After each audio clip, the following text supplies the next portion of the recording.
Man, what fucking year was it? I want to say 95. I was living in Denver, and we were watching MTV, which showed music back then, good music, and the video for Clown came on, and I was like, what the I'm, color in your own expletive, but I was blown away, like it was so different, and it was so heavy and dark and like brutal in a way that I hadn't heard in a long time, so it really caught me by surprise, and it just so happened that they were opening for Megadeth on that tour, and they were playing the Gothic Theater, and I was able to get tickets with some friends of mine and go and see them. And I mean, it was the only thing that I can describe it, because the excitement in the room was so palpable. The only way I can describe it was the same way when I saw Guns N' Roses open for Aerosmith in 88, 87, 88, somewhere in there. And I never felt a surge like that.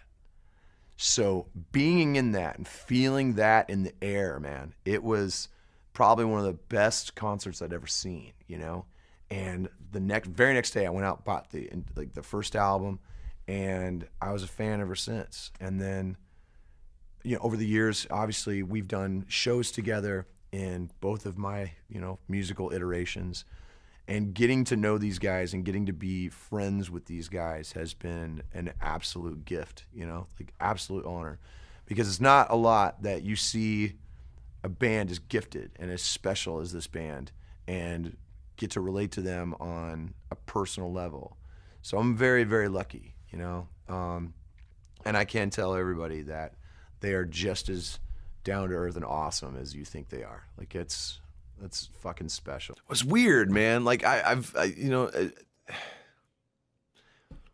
gotten to tour with a lot of great bands, and not only like mutual fans, but like have also become friends. Like Korn, like we're touring with Korn this summer, and if you'd have told me 20 years ago that I was going to be really good friends with those guys, I would have fucking laughed at you. Okay, like because at the time they were one of my favorite bands. You know, like those first two albums are fucking bulletproof, man. Like they had such an impact on me because it was so emotional and heavy and visceral, and like it was like it inspired Slipknot in so many ways, And now, like I'm friends with all those guys. I was on their last album.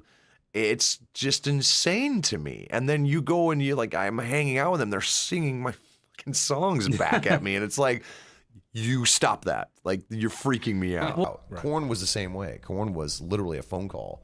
Like, hey, you want to do this? And I was on a plane the next day. It was I flew in, hadn't even heard the music. Right. I was like, yeah, because again, as a fan and as a friend, it was just something that we'd been talking about for years, and all the stars aligned, and I got to do this track, and it is heavy, dude. It is so righteous.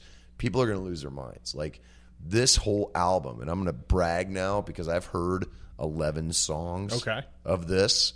It is such a great throwback to the first 3 Korn albums, and mixed with that maturity that they have now. Like it's really, really heavy. Like people are going to lose their minds. It's that good.